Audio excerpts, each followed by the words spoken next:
Eu nunca acreditei muito nas tradições da Quaresma.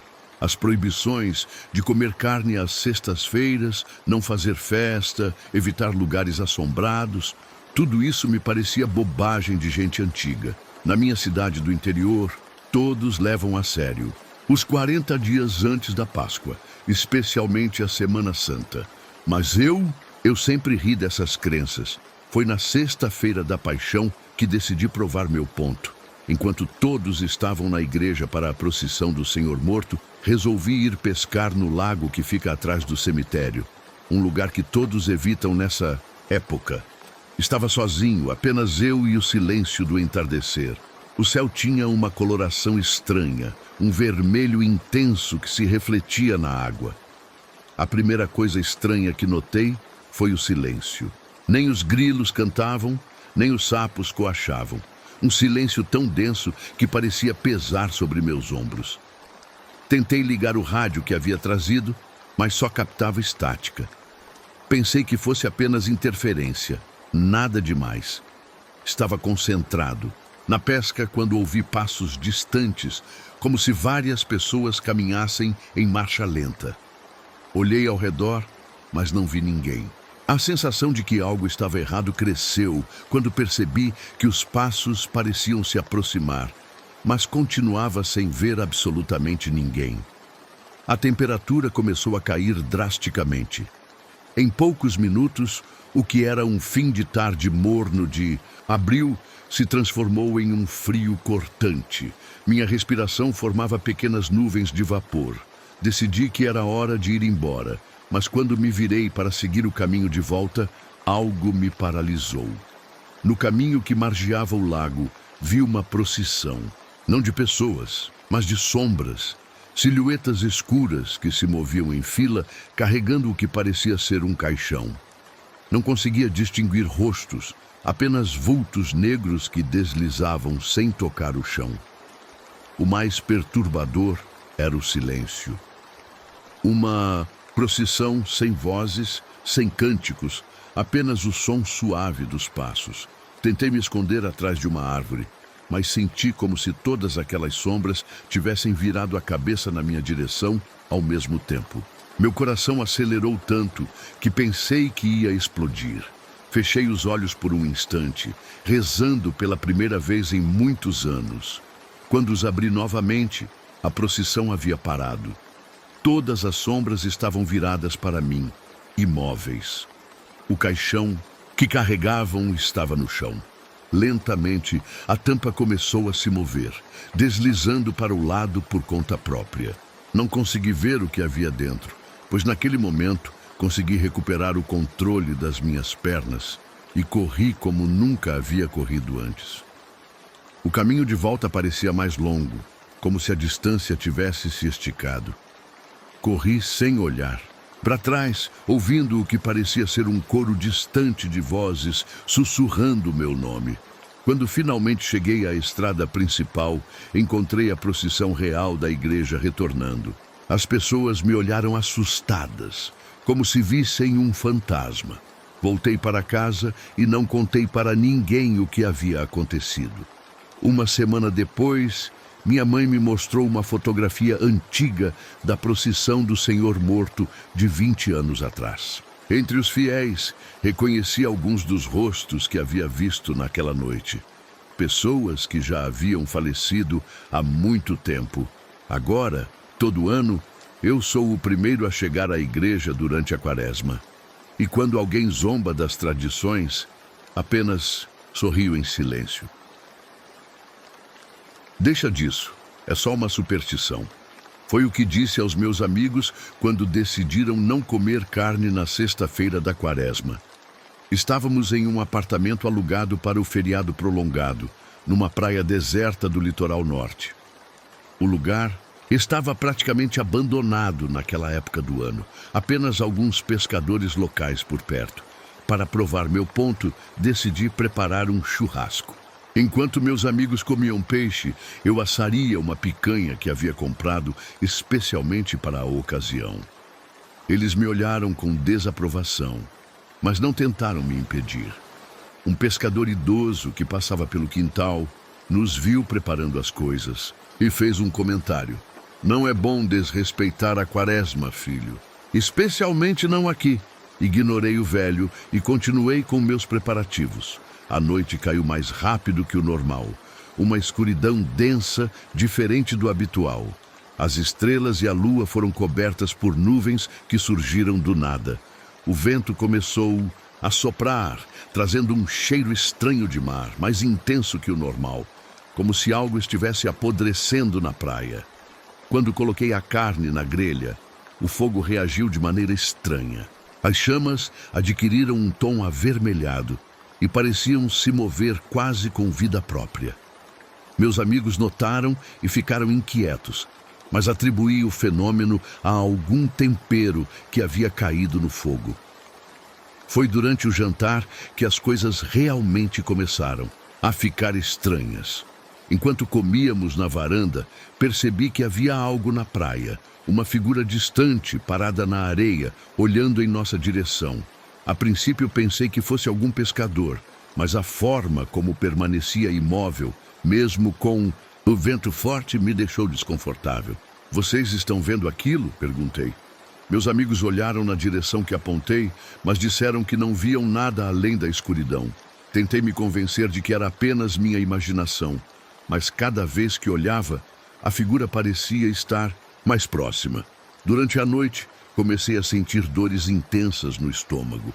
A carne que havia comido parecia estar se revirando dentro de mim. Fui ao banheiro várias vezes, mas a dor só aumentava. Quando olhei no espelho, meu rosto estava pálido e meus olhos estavam vermelhos, injetados. Por um momento, pensei ter visto algo se movendo sob minha pele, como se pequenas ondulações percorressem meu rosto. Tentei dormir, mas a dor era insuportável. Suava frio e tinha a sensação constante de que havia alguém no quarto comigo. Quando finalmente consegui adormecer, tive um pesadelo terrível. Sonhei que estava na praia, sendo arrastado para o mar por figuras esqueléticas que saíam da água. O pior era que elas pareciam feitas de carne em decomposição, como se fossem restos de animais. Acordei com um grito, completamente encharcado de suor. O quarto estava gelado e a janela escancarada, mesmo tendo certeza de que a havia fechado antes de dormir. O mais perturbador, havia pegadas molhadas pelo chão que iam da janela até minha cama e depois voltavam. Na manhã seguinte, um pescador encontrou dezenas de peixes mortos na praia, todos em frente à nossa casa. O estranho é que todos tinham marcas, como se tivessem sido mordidos por algo grande. Quando nos aproximamos para ver, notei que as marcas formavam um padrão. Pareciam dentes humanos. Nunca mais desrespeitei a quaresma. Hoje, 20 anos depois, ainda tenho pesadelos com aquela noite.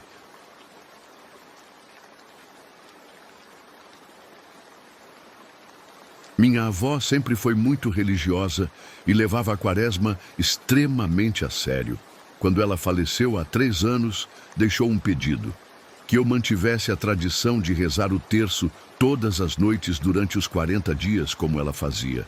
Prometi que cumpriria, mais para acalmá-la nos seus últimos momentos do que por realmente pretender fazê-lo. No primeiro ano, até tentei. No segundo, já havia esquecido.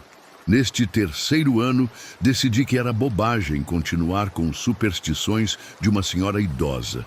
Eu moro sozinha no apartamento que era dela, no 10º andar de um prédio antigo no centro da cidade.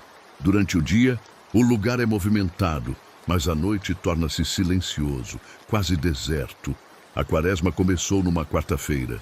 Naquela noite, guardei o terço que ficava pendurado no espelho do corredor em uma gaveta. Não precisava daquilo, me lembrando de uma promessa que não pretendia cumprir. Foi então que ouvi o primeiro som. 3 batidas suaves na porta do apartamento. Quando fui verificar, não havia ninguém. Pensei que pudesse ser alguma criança fazendo travessura e voltei para dentro. Meia hora depois, as batidas se repetiram, desta vez mais fortes. Novamente, o corredor estava vazio. comecei a ficar irritada, pensando que algum vizinho estava me pregando uma peça.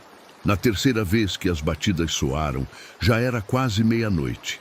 Abri a porta com raiva, pronta para confrontar quem quer que fosse. O corredor não apenas estava vazio, estava diferente. As luzes estavam mais fracas, amareladas, e o papel de parede parecia mais desgastado, como se tivesse envelhecido décadas em poucas horas. No final do corredor, onde deveria haver a porta para as escadas, havia apenas uma parede lisa. Fechei a porta assustada e tentei me convencer de que estava apenas cansada, que minha mente estava me pregando peças. Foi quando notei que todos os relógios do apartamento haviam parado exatamente às 10h40, a hora em que minha avó havia falecido. O apartamento começou a ficar cada vez mais frio. Liguei o aquecedor, mas nada adiantava. Minha respiração formava pequenas nuvens no ar. Sentei-me na sala, abraçando meus joelhos, quando ouvi um som de passos arrastados vindo do corredor que levava aos quartos. Os passos eram lentos, como se a pessoa tivesse dificuldade para andar. Reconheci imediatamente. Era o andar da minha avó nos seus últimos dias. A campainha da porta tocou uma vez, longa e estridente. Depois, 2 vezes rápidas. Era o código que minha avó usava quando voltava das compras e precisava de ajuda. Naquele momento, todas as luzes do apartamento começaram a piscar. No espelho do corredor, onde o terço costumava ficar pendurado, vi um reflexo que não era o meu. Era o rosto da minha avó, mas não como eu me lembrava dela. Seus olhos estavam completamente negros e sua boca se movia como se estivesse recitando algo. Corri para o quarto, tranquei a porta e me escondi debaixo das cobertas. Ouvi os passos se aproximarem lentamente da porta do quarto. Pararam exatamente do outro lado. Então ouvi a voz da minha avó, distorcida e rouca. Você prometeu. Passei a noite inteira acordada, ouvindo aqueles passos pelo apartamento. De manhã, quando finalmente tive coragem de sair do quarto, encontrei um rastro de cera no chão, como se alguém tivesse caminhado com uma vela acesa. O rastro levava até a gaveta onde eu havia guardado o terço. Com as mãos tremendo, abri a gaveta. O terço não estava mais lá. Em seu lugar, havia uma fotografia antiga da minha avó que eu nunca tinha visto antes. Ela segurava um terço idêntico.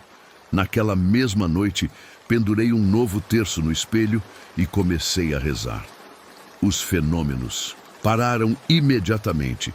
Jurei no nome da minha avó que nunca mais vou ficar nenhuma quaresma sem rezar.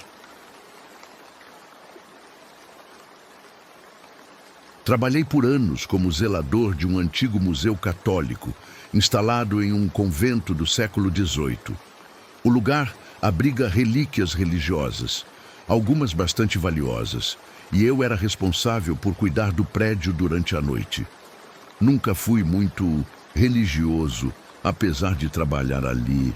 Na verdade, achava graça das superstições dos funcionários mais antigos, especialmente durante a quaresma. Uma das peças mais famosas do museu é um espelho veneziano que, segundo a lenda, pertenceu a um inquisidor. Dizem que ele usava o espelho para ver a verdadeira natureza dos pecadores. Durante todo o ano, o espelho fica exposto normalmente, mas na quaresma é tradicional cobri-lo com um tecido roxo. Uma superstição que sempre considerei ridícula. Na primeira sexta-feira da quaresma deste ano, decidi fazer minha ronda noturna um pouco diferente. Todos haviam ido embora mais cedo, por causa de uma tempestade que se aproximava. Estava completamente sozinho no prédio antigo, com suas paredes grossas e corredores estreitos. Quando passei pela sala onde ficava o espelho, notei que haviam se esquecido de cobri-lo. Por algum motivo que não consigo explicar, senti um impulso de olhar para meu reflexo. O espelho era grande, com moldura ornamentada em prata escurecida pelo tempo. Enquanto me observava, tive a estranha sensação de que meu reflexo demorava uma fração de segundo para acompanhar meus movimentos. Ri de mim mesmo por estar deixando as superstições me afetarem.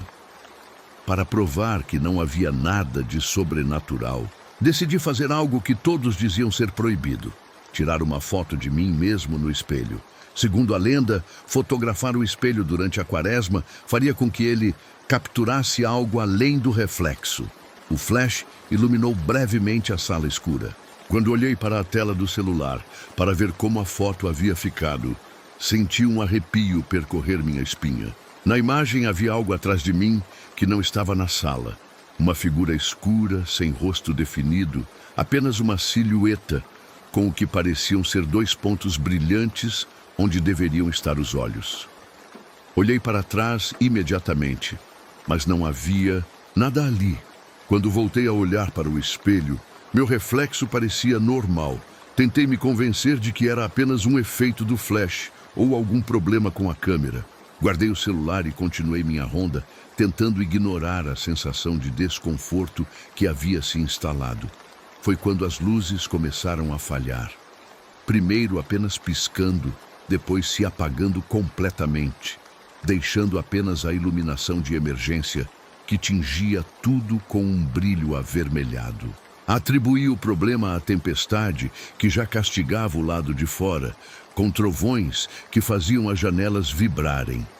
Enquanto caminhava pelos corredores em direção ao gerador de emergência no porão, comecei a ouvir sussurros, vozes baixas, quase inaudíveis, que pareciam vir das paredes. O som aumentava e diminuía, como se pessoas estivessem conversando em um idioma que eu não compreendia. No porão, a sensação de ser observado se intensificou.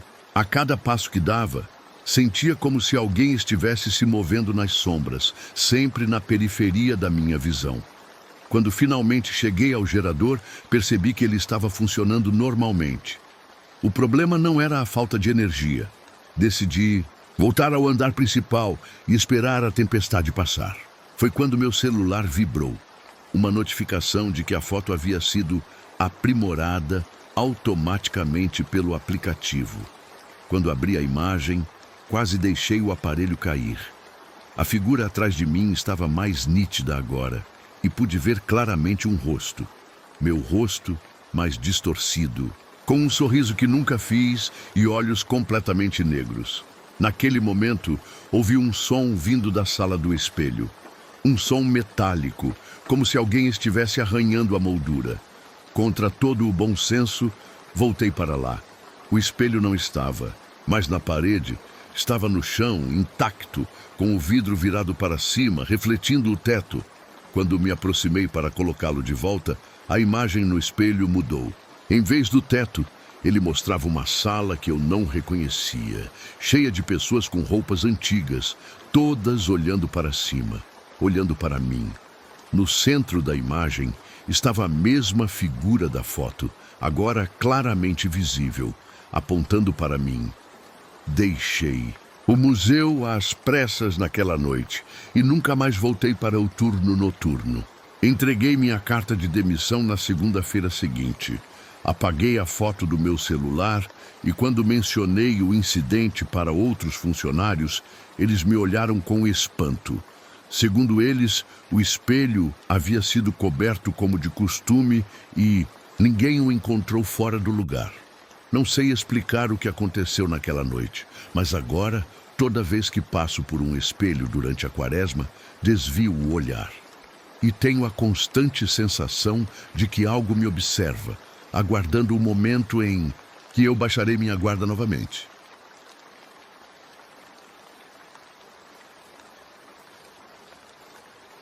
Se você gostou desses relatos, não se esqueça de se inscrever e deixar sua opinião nos comentários.